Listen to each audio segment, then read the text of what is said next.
There you see Kim Jong-un is going to be for the first time stepping over into South Korea. Did this really just happen? Having visited North Korea last year. Right now behind me you can hear all of the singers and dancers preparing for Kim Il-sung's birthday. And living in South Korea for 2 years teaching English, I know a thing or two about the Korean Peninsula. I have a strong connection to the culture, language, and lifestyle. 한국에서 빨간 머리 봤어요? This video is about my thoughts on the current state of the two countries. But let's back up a bit.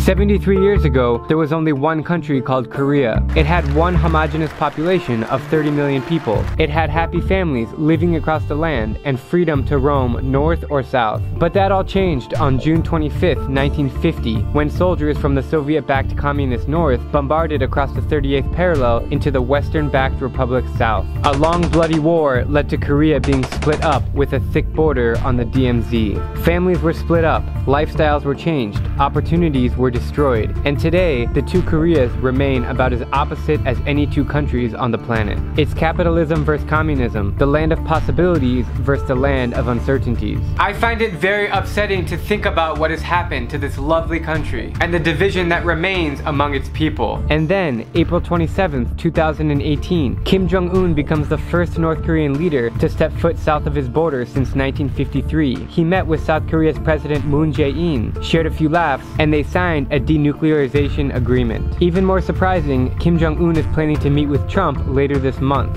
I'm not sure what all of this means, nor what it will lead to, but I am hopeful that it is a step in the right direction towards peace and reunification. If North and South Korea were unified at last, then trade would open up, families could get back together, businesses would boom, missiles will be taken away, tens of thousands of US troops will be sent home, and most importantly, the Korean people can live in peace like they once did 73 years ago. The future for Korea is still too soon to know if there will be a radical transformation, but we can only hope for the best. So now I'm gonna ask you, what are your thoughts on Korean reunification? Are you for or against it? I'm Drubinski, and if you like my travel videos, please click subscribe and join me as I plan to visit every country in the world.